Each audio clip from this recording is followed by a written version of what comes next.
Hey guys, what's up? This is Craig from Bass Lessons Melbourne, and today for today's player profile I am joined by Mr. Jay Bratten. How are you, man? I'm great, man.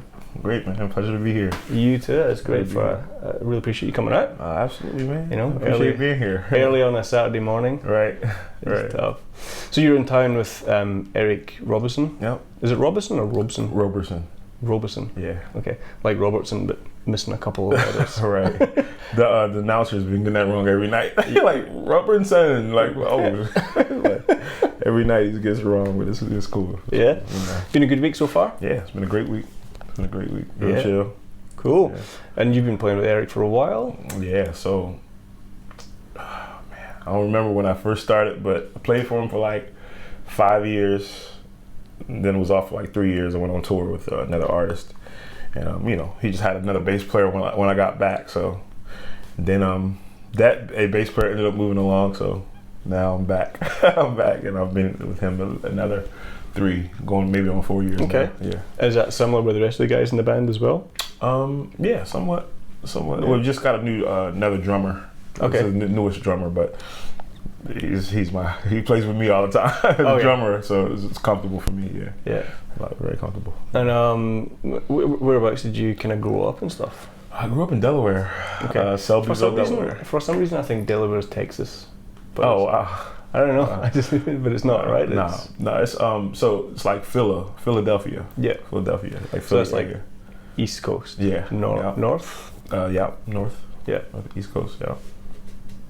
Yeah.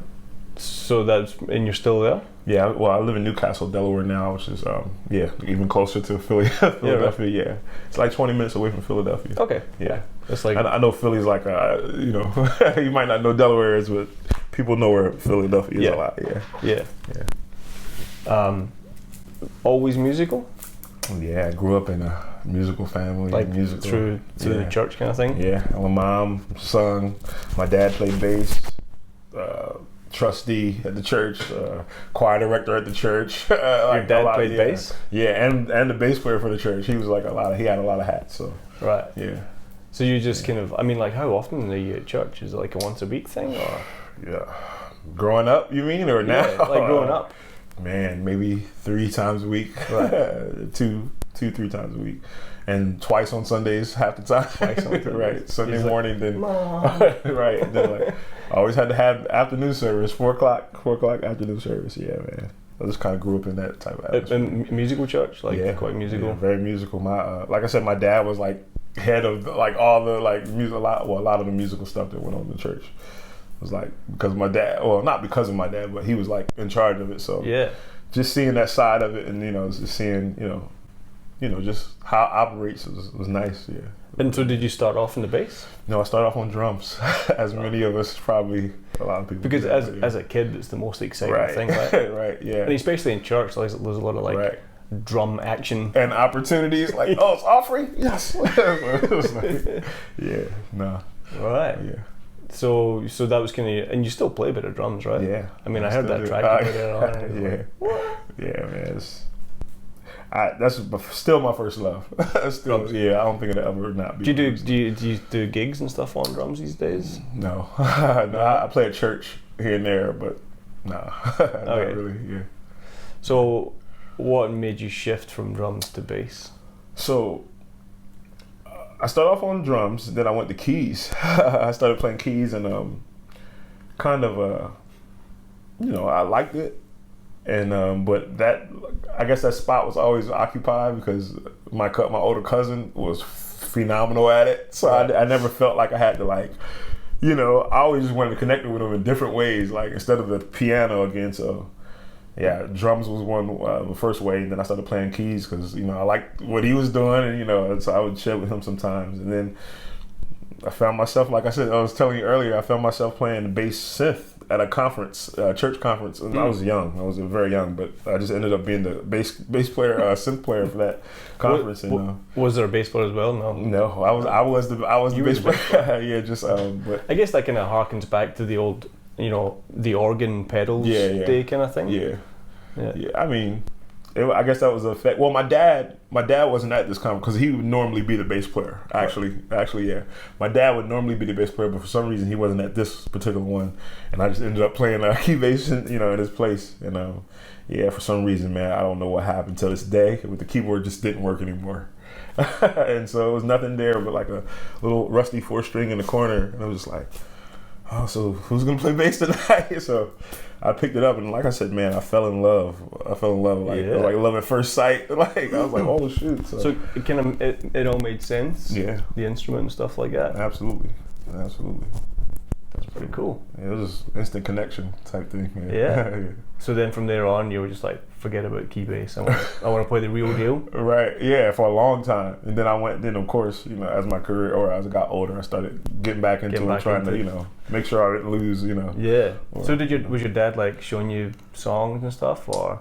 The only thing my dad showed, well, he taught me a lot, not through like being on the instrument. Of course, because he's my dad first of all, and secondly, he taught playing drums. He kind of taught me how to you're speeding up, son. Like, little stuff like that. Like, he taught me how to shut up, Dad. Right. He told me how to really pay attention. Like, just be a lot more aware and be like, sure. Don't be so this is nice, and be speeding up and just like. Because when you're young, that's a lot of time. That's what you're just you're so excited about just playing. Right. That's your world, Right. Yeah. Yeah. So it's definitely important to open up and listen to yourself in context. Yeah, and it really taught me just to listen.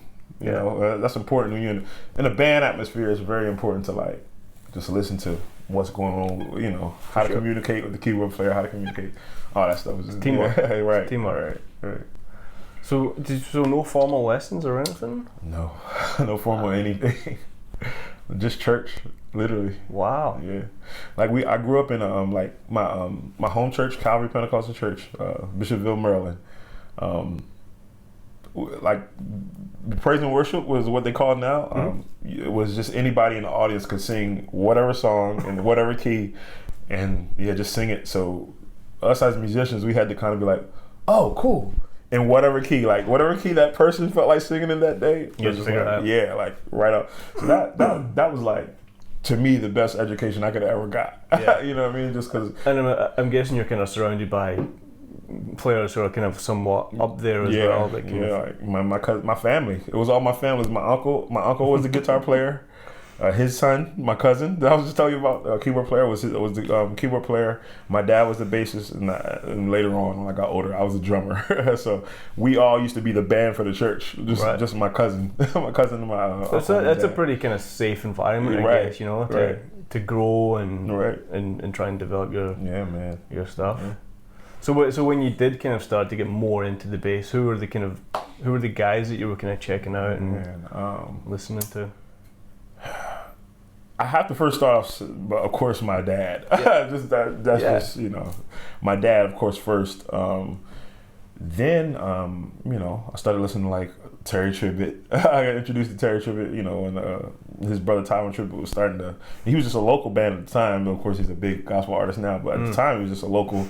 And I was introduced to Tye Tribbett and Adam Blackstone and Wayne Moore and just all these great people from like the Philadelphia area, and I was like, oh wow. So I started listening to them a lot, and my dad, and then I got introduced to Jocko and everything, man. Like, so those were really like Jocko, as far as people that everyone might know. Jocko, who was it? Oh yeah, of course, like Victor Wooten was an influence. Marcus Miller was an influence. Man, a lot of people. There's a lot of people. A lot of good stuff. Those were some of the starts. Yeah, some of the starts really got me listening to. And so when I first started playing a 4-string bass, I listened to a gospel album with a guy named Maurice Fitzgerald. I don't know if you heard of him. He's from Chicago. One of my favorites to this day, Maurice Fitzgerald. I learned a gospel album called Strength by John P. Key. And I used to play it every day when I came home. I used to play that album just because I love the bass playing. I love the character it had. Like he had his own character to the bass, and I just loved it. So I used to just try to do everything. Can you still remember some of it? Some of it. Give us a blast. I think one of us. Very good. I don't know what key it was in, but I'm trying. That's cool.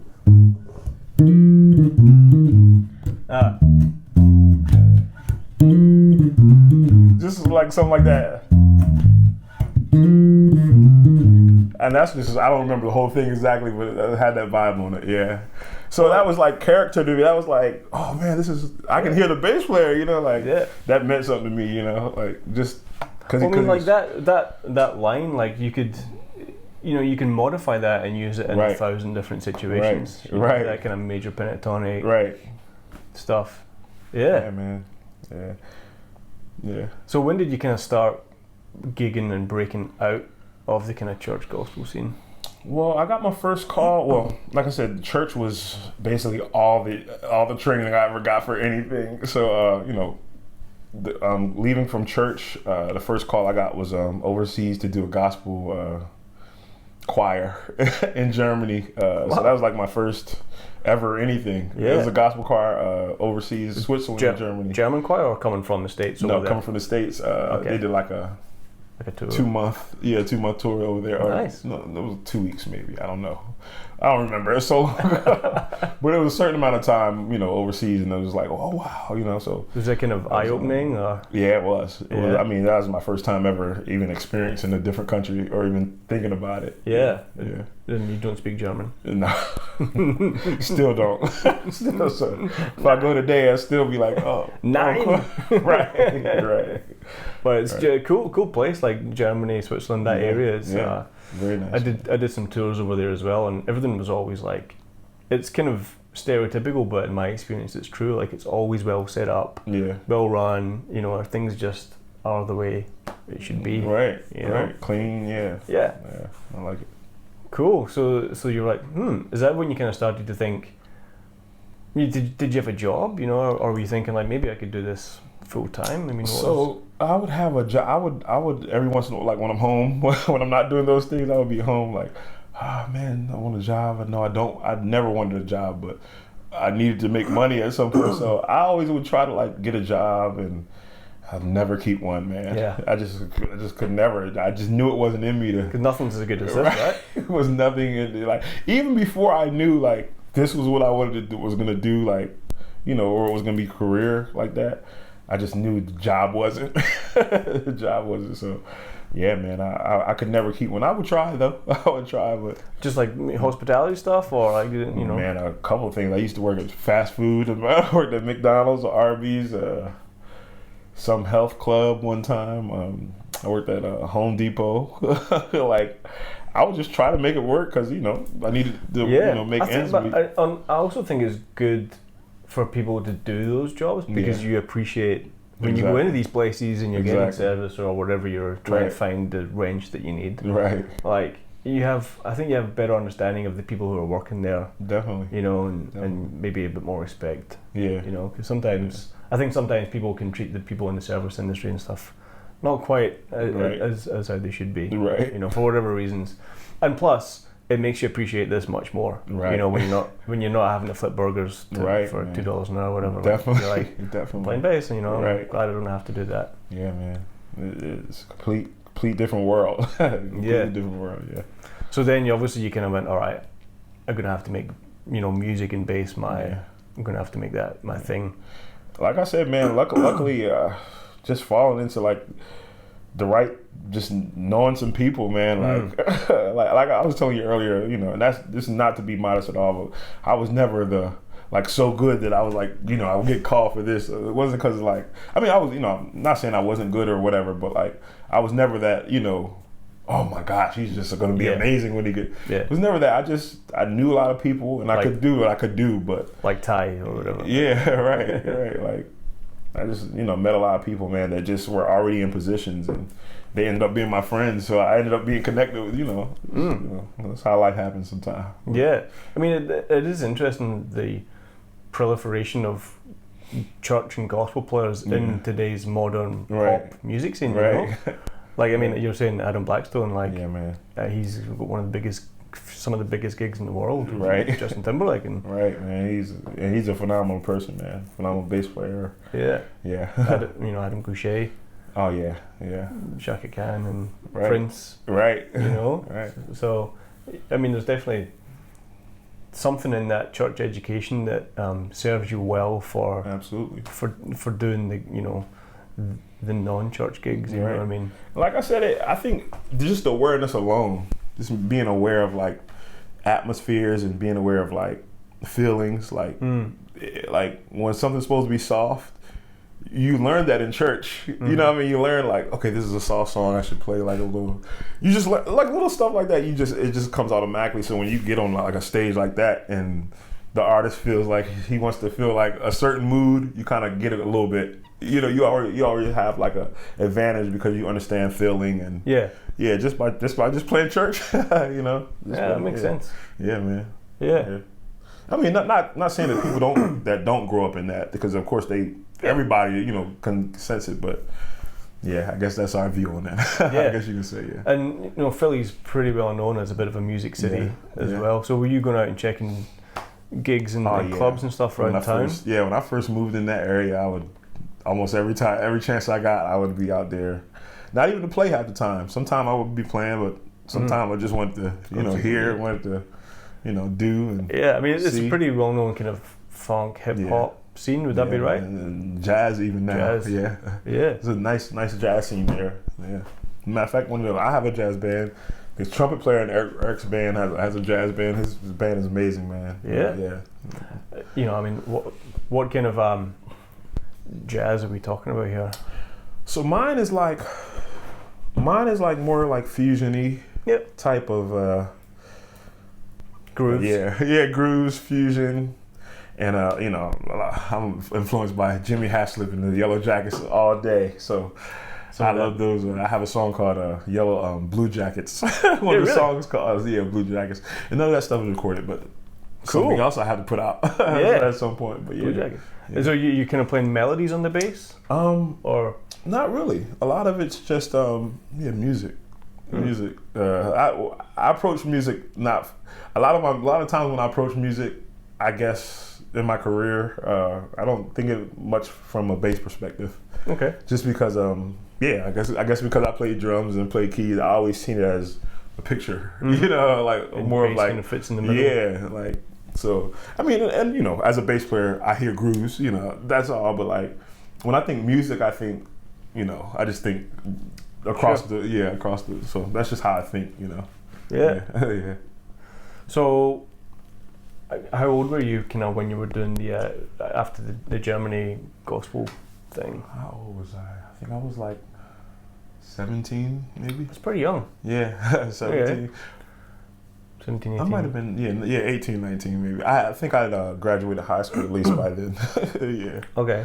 Yeah. And so when did the Musiq Soulchild thing happen that you were telling me about? That happened, I think, around, I think that started happening like around 2003, 4. Okay.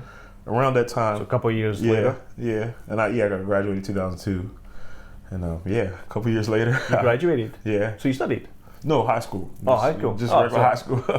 No, I was just thinking of the year I graduated. Oh, okay. Yeah. So you're leaving high school and then... Yeah. So I leave high school and I'm still in Selbyville, Delaware, like near Maryland. And then a couple years later, my dad passed. He was bed rest. And my dad passed, and then, you know, after a while, it was like, I wanted to really move on with my career, so I moved closer to Philadelphia, which is where I live now, Wilmington, Delaware. Like I said, I started connecting with people, and started getting calls. Man. But Musiq Soulchild happened. Wayne Moore, he called me. He was playing for the Gerald Levert. He had to leave Musiq Soulchild to play for Gerald Levert. And he was like, "Hey man, can you do these, a few gigs for me?" I was like, "Yes!" Like what? Like, and I'm a young bull. I, did church tours, but I played in church all my life, so it wasn't this was different for me. It's just like, oh shoot, this is like and I actually, like I said, I used to really listen to Musiq Soulchild. Like his first 2 albums was on my playlist all the time. So I really knew his music, and it was a good opportunity, and he got busy with Gerald Levert, and then So what was that like? I mean, stepping onto that rehearsal stage or whatever the first time. Man, it was. Did you know the other guys in the band? I did. Okay, that helped. I did, because they were from Delaware as well, except the guitar player. The guitar player was from Philadelphia, but he had played with Terry. Like I was telling you, Tye Tribbett. I met him earlier. He used to play with his brother.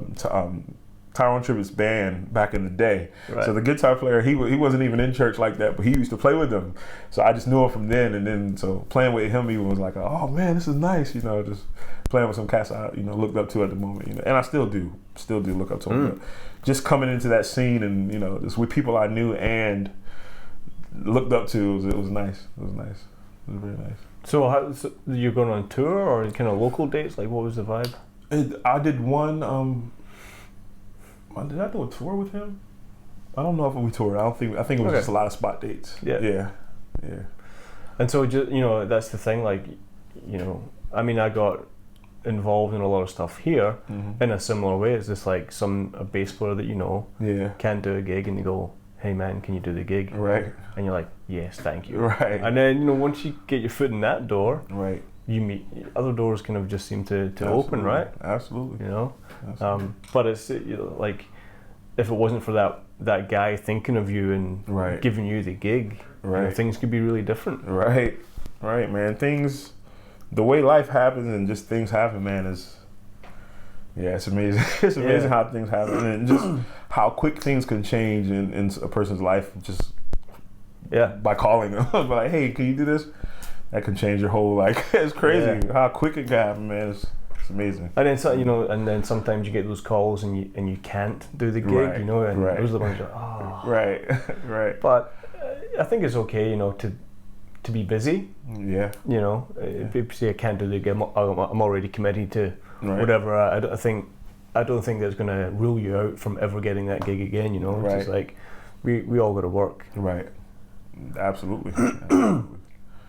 So, Musiq Soulchild, and then a couple of years on from there, you start to... I got a call from Adam Blackstone to go to Japan with a guy named Mario Barrett. He's an artist out of Baltimore, and he's doing like a bunch of what do they call them? Jazz cafes in out there, and like Blue Note stuff. Yeah, Blue Note.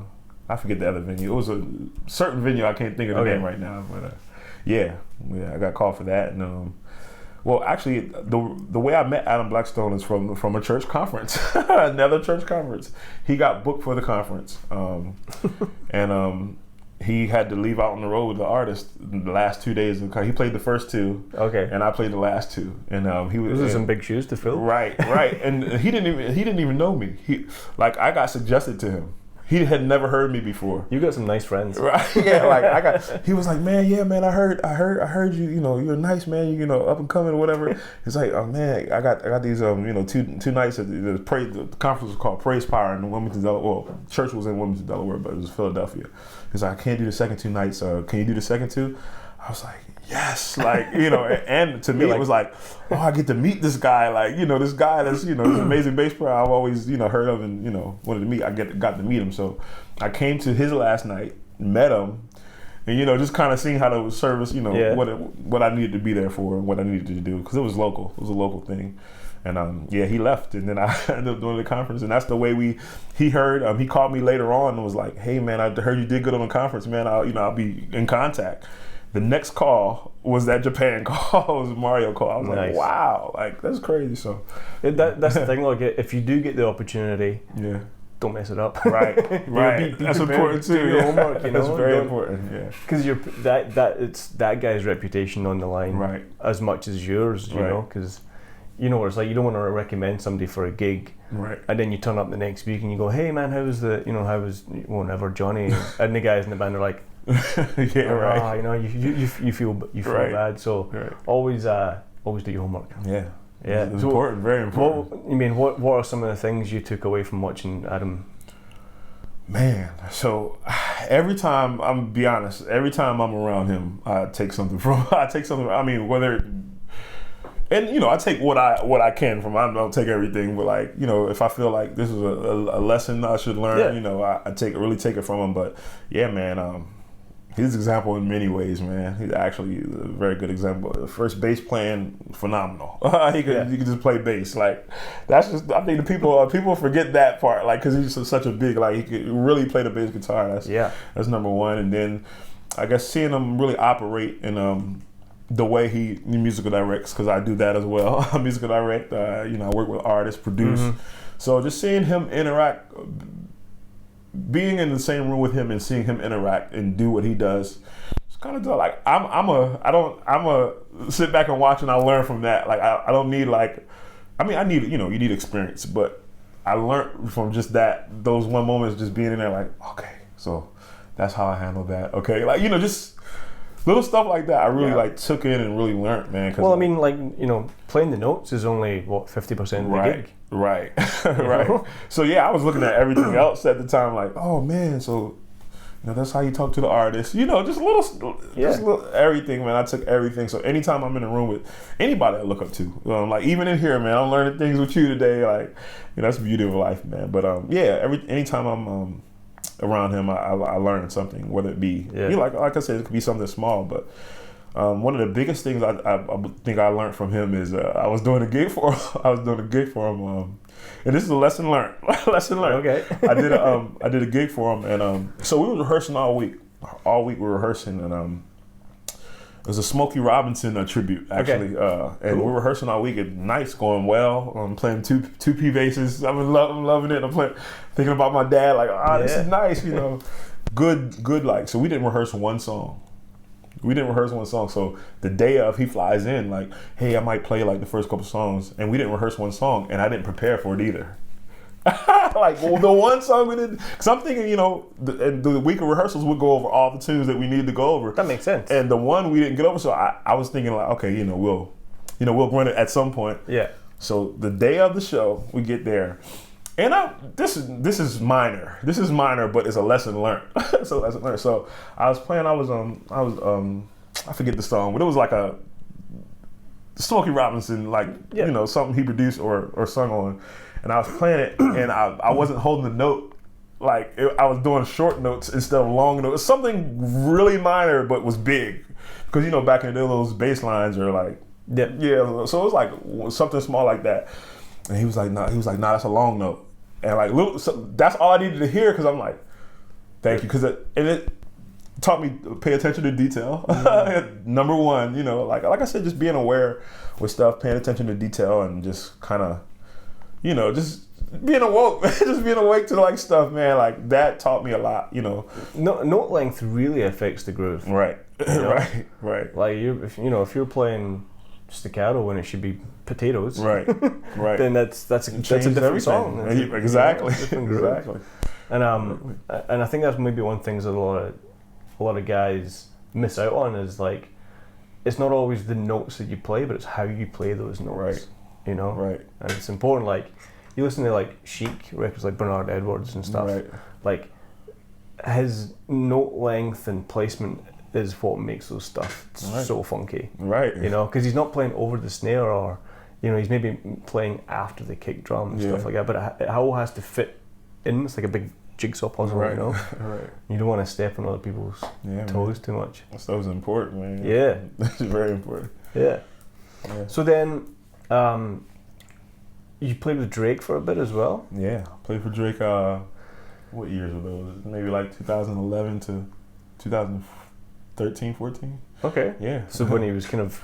Yeah, he was the height of his. Well, he still is, but you know, like what? I guess he just got there when I came. He's breaking through. Yeah. Did you have to go up to Canada? Yeah. I spent a lot of time in Toronto. A lot of time because I was actually the only American in the band. Everyone else was Canadian. So Adam Blackstone was that connection. he was that connection. You better send him a Christmas card. Right. Right. No, I tell him, I'm very, all of those, like the 3 cats I told you, Tye Tribbett, Wayne Moore, Adam Blackstone, those 3 instrumental in my life, man. In probably ways they might not even realize, but just from me observing, they're just 3 instrumental, you know, keys of my life, man, and like how I approach, you know, my career, really. But yeah, man.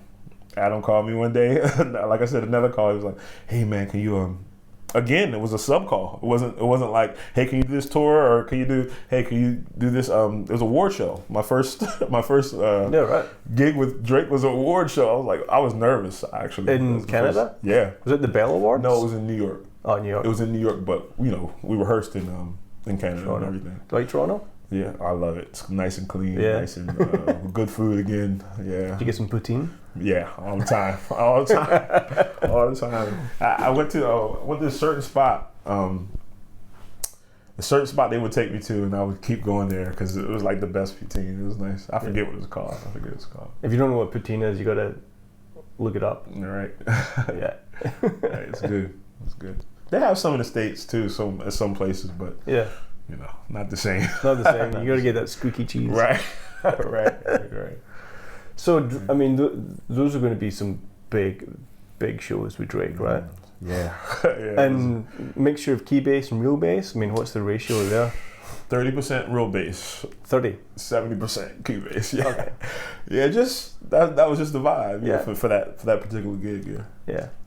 Which was good because, you know, I fell into I was playing this way more than key bass at the time. So it was good for me to kind of get back into my... Yeah, so how do you, like, did they have, like, a rig that you could use with sounds set up? Because, or did you need to figure out how they got all those sounds on the records and stuff? Nah, just, you know, rehearsals. I would get on my sound and basically, if it was a tour, I'd program all my sounds. You know, after a while, I knew how to do them quickly. Yeah. And then I'd program them, and then normally we'd just take all our stuff with us or rent. You know what I mean? Normally on tours, we had everything with us, you know, so it was all the same equipment. So once I programmed it, it was all there, yeah. So you gotta know how to program synths as well. Yeah, man. Yeah. Which was, luckily I had a tech. Because that's not what I was doing. So I didn't know. Yeah. I mean, I know how to do it now, but at the time, man, I had no idea how to sysx anything on my keyboard. So. And how faithful to the albums were these live versions? You know, because the studio stuff is quite programmed sounding, but I'm guessing you have big band, you know, guitar, bass, drums. So. The way they approached it, the way that we tried to approach it, at least, tried to approach it live, like a live, but you know, stay true to what was going on in the music and the feel of the music. Yeah. So and you know, a lot of songs Drake didn't have real drums on it, so it was like it had to be different in a way. You know what I mean? And the drummer used a lot of pads and stuff. Yeah, pads and stuff. But a lot of it was playing click track. Yeah, all click. Okay. I don't think any of the songs were. Right. Anything was free, except it was like a freestyle. But like everything was tracked. And who's MDing that? His name is D10. Okay. D10. I think he produced like one or two of his first songs. Right. On his first album.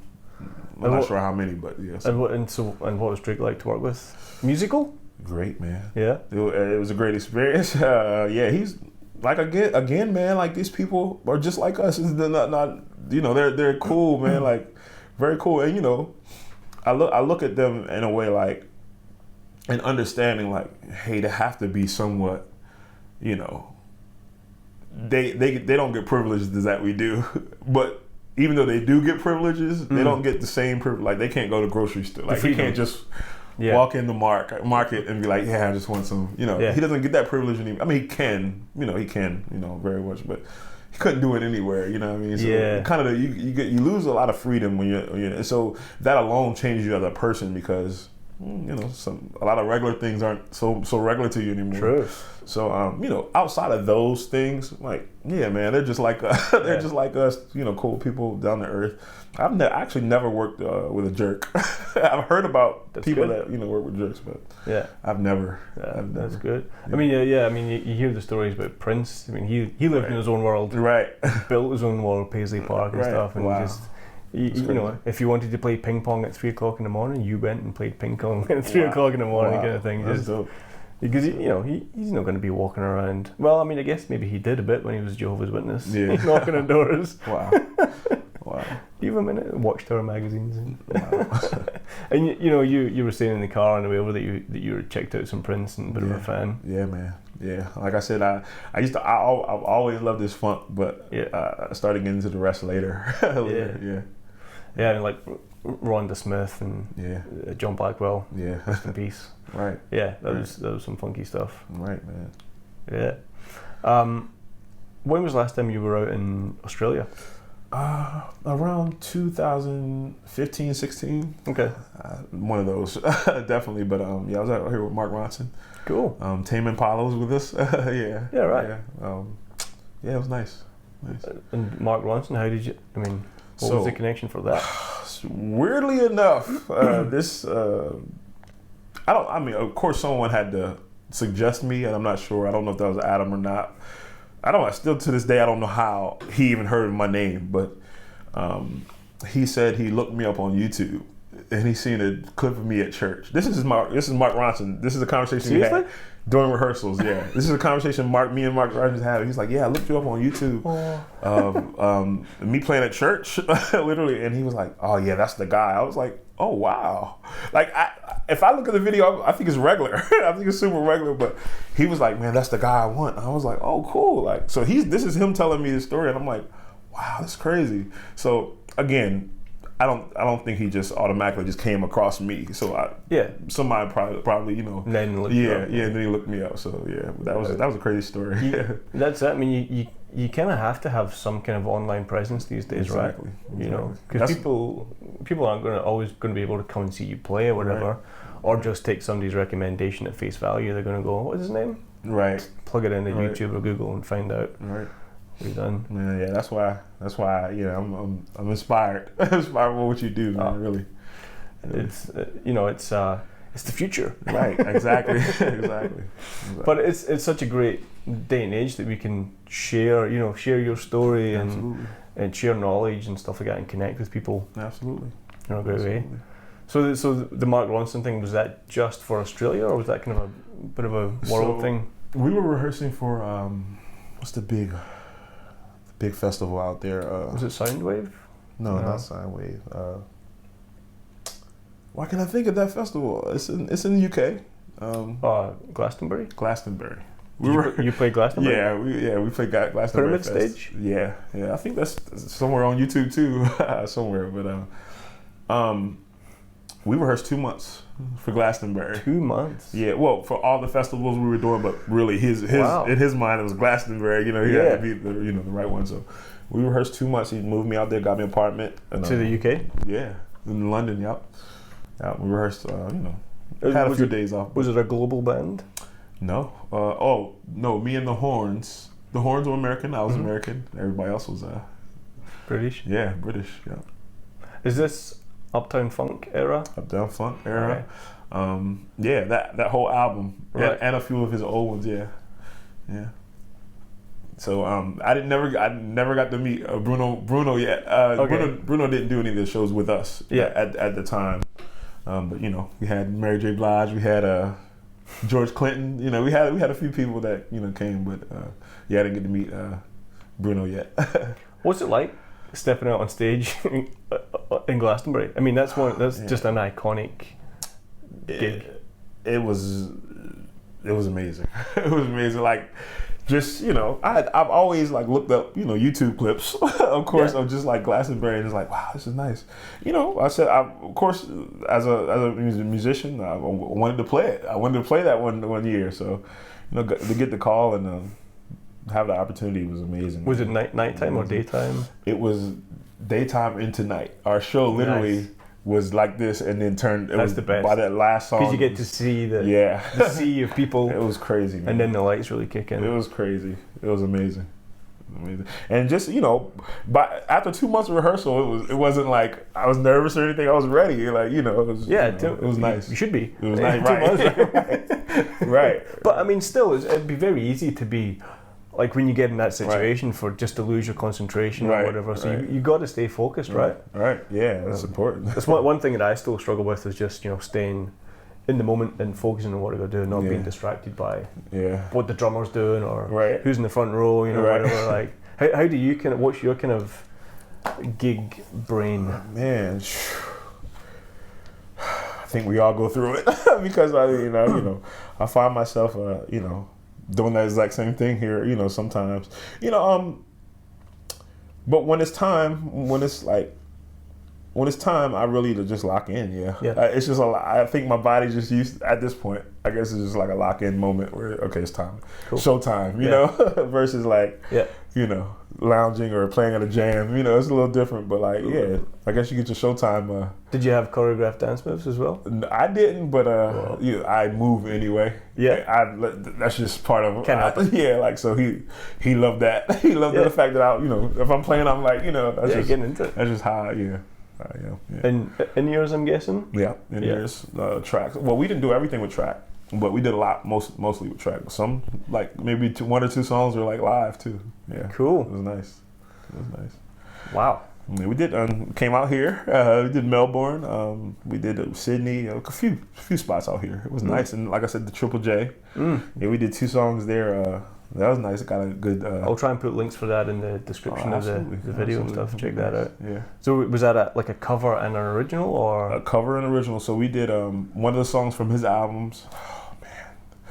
I can't think of the song right now, but I like I said, we'll get the links. And we did a cover song, and his version was "Sat by the Ocean." Cake by the Ocean? Not Cake by the Ocean. Sat by the.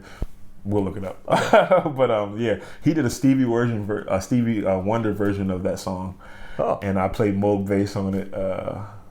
Yeah, man, it was nice. It was one of his arrangements. Yeah. That I learned a lot with him, man. He's a very musical guy. Yeah, very musical guy, man. Like we'd be listening to James Brown, Amy Winehouse, and Bruno Mars. Right. Hello. Yeah. He would just play records for it. I was like, oh my gosh, I've never heard this record. What is that? Like, he introduced me to so many sides of music, and it was crazy. He kind of feels like he has a bit of that Questlove thing, like he's a musicologist, Right, yeah. You'd imagine he would just know who played on what record and what year and what venue and stuff like that. Yeah, man. I think that's why he can span so many genres so authentically. Right. I think I've seen him do like some New Orleans stuff as well. Wow. And yeah, he's phenomenal. Let's talk a little bit about this bad boy. Nice. This bass that you've got in your hands. Yeah, man. I was I met John McGinney, Morgan Turner from Baltimore, bass player, amazing bass player in the States, from Baltimore, Maryland. He was one of my homies, and he got introduced to this, And I was like, yo, this bass is crazy. He was like, so he hooked me up with him. Got his number. I hit him up. I was like, give me everything that Morgan got in his bass. Literally at the time, I was like, I just said that. Nicer. Right. Of course. Yeah. Got to get a little bit extra bling on there. Right. So he started sending me woods, and I was like, oh, let me get this. So he sent me this wood. It was literally a block of wood when he sent it to me. So like a picture. Yeah, like a picture of. He's not posting your box. Right. The postman just like, right. Here's half a tree, sir. Right. So he would just text me like, different woods and like, what do you how do you want it? I'm like, this one. I didn't even ask for this. He was sending me like different, and I was like, oh no, this one. So I just like the way it's a bird's eye maple. It's maple. Yeah. Stunning. And and same for the block inlays. Yeah, so I told him, I was like, I want this in the block inlays too, because again, Morgan had like the black inlays. Yep. And I was like, man, can we put this? Can we make these the same thing? Yeah. And he ended up doing that. It was nice. And the fingerboard, it's like a maple, sure. Some kind of maple. Yeah, I think it's maple. Roasted maple or something. Yeah. Yeah. So when I first got this bass, it wasn't bright and shiny, so I was like, Is that what you're kind of used to, like that? Yeah, just some type of shine. MTD, gospelizing. Right. Yeah. Like I was a gospel musician all my life. So, man, when I got this bass, it really changed my outlook on bass. Like, and just it's fat. Yeah. It serves a different purpose, which was what I loved about this bass. It's very warm, very big. It's just fat and just warm. So like R&B music that doesn't require like, high stuff. It's the perfect bass for. Yeah. Perfect bass. But yeah, it's got Aguilar pickups. Aguilar and preamp. And then I think these are Nordstrand. I think. Nordstrand. Yeah. They make great pickups. Yeah. And it's nice. Yeah. It's very nice, man. And you said you use Elixir Strings? Elixir Strings, I'm endorsed with them. Yeah, it's a great company.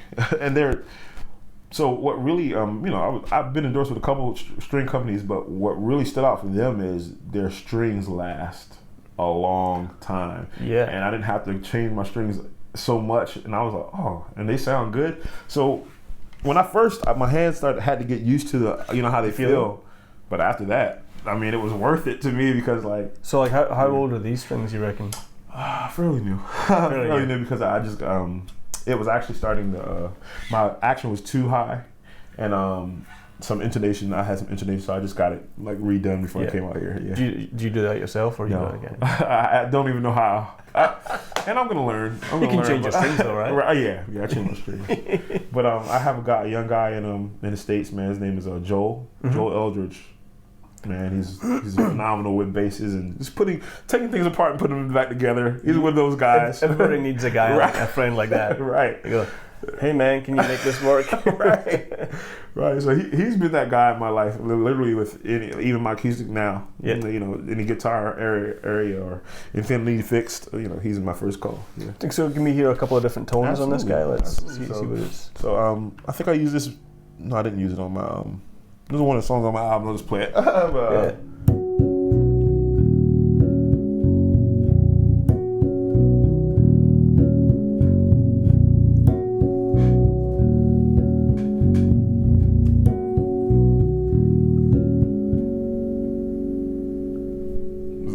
That's a back pickup. Play some front pickup stuff.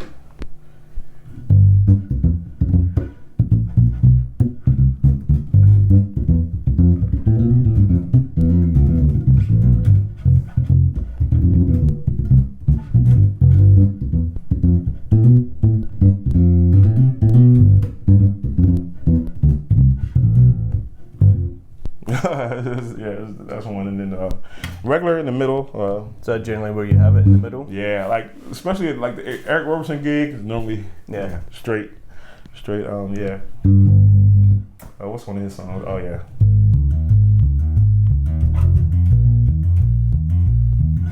I lied. Sometimes I play a little front for this one. Sounds like it.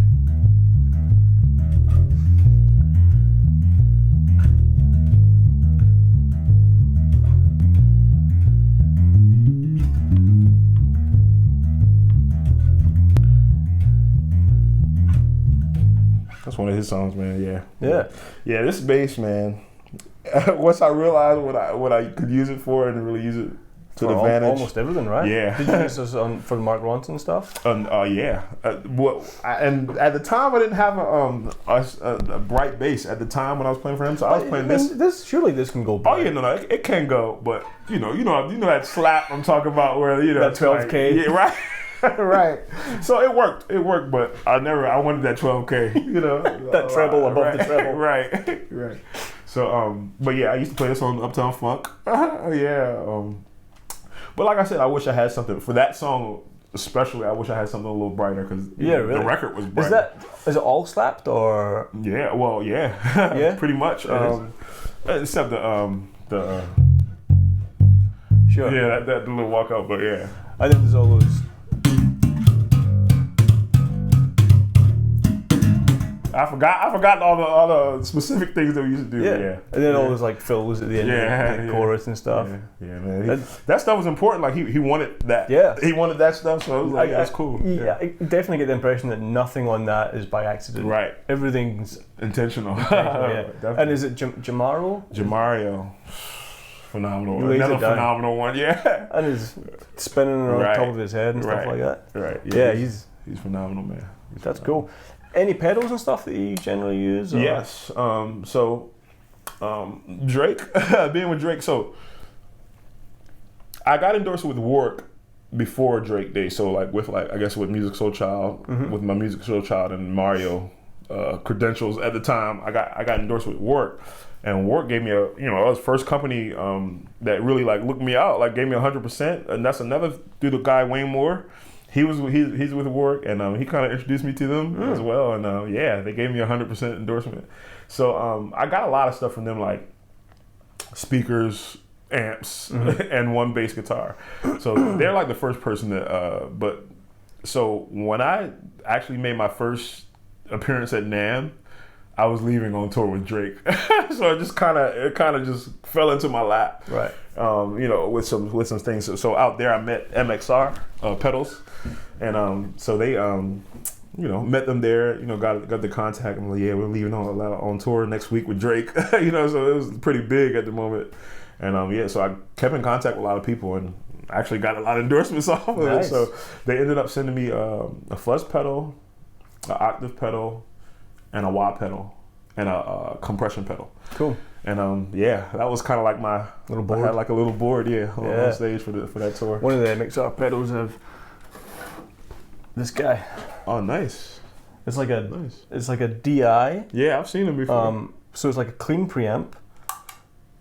This, and then it's also got a distortion. Nice. So it's almost like 3 channels because you can just have it off. Wow. And then you could kick in the clean for like a super slap sound or whatever.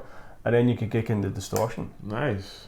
And it's a DI, and you've got a parallel output and stuff. And it's a really handy. I mean, it's well made. Full of of that. It's like a well made box. Wow. And I've bought and sold those pedals for like 15 years. I just always end up going, I gotta get my MXR back. Oh wow. Yeah, so if I could only take like 2 pedals, it would be this and like an octave pedal. My Boss OC2. Oh nice. Yeah. Nice. That guy. Oh yeah, those. Yeah. Those are standard. That's the stanky octave sound that I love. Right. I actually have this filter twin too. The Aguila? Yeah. That was another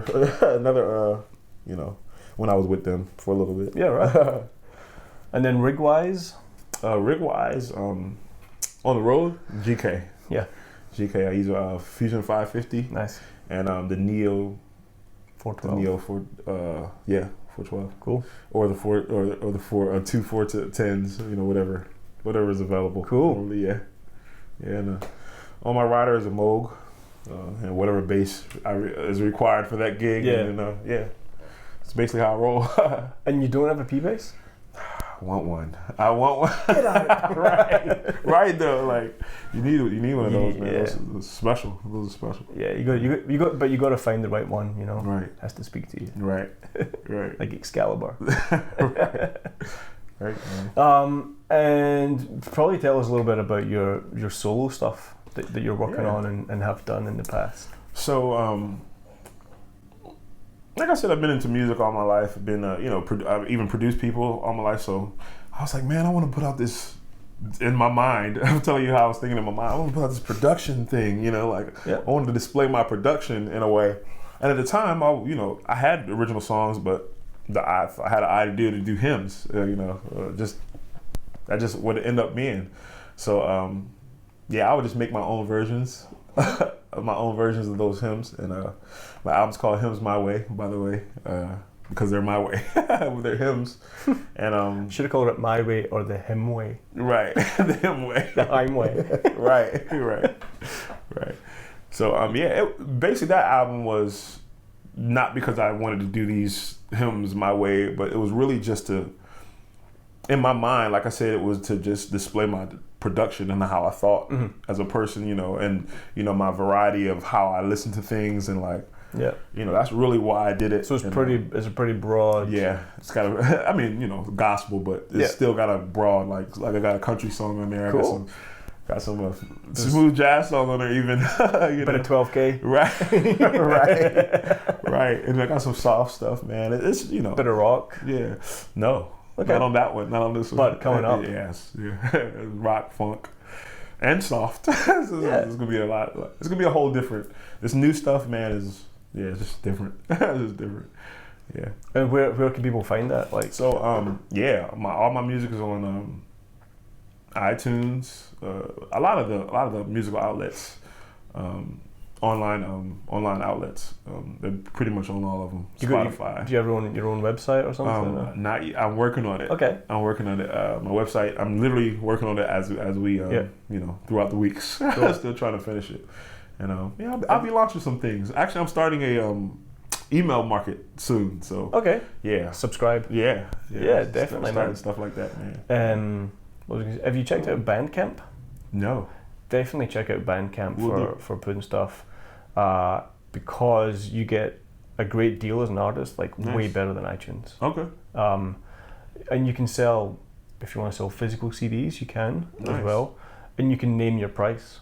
So iTunes is kind of set, right? So you could be you could put something up and be like, pay what you want, right? Or you could put it up and say minimum $5, right? Okay. Or whatever.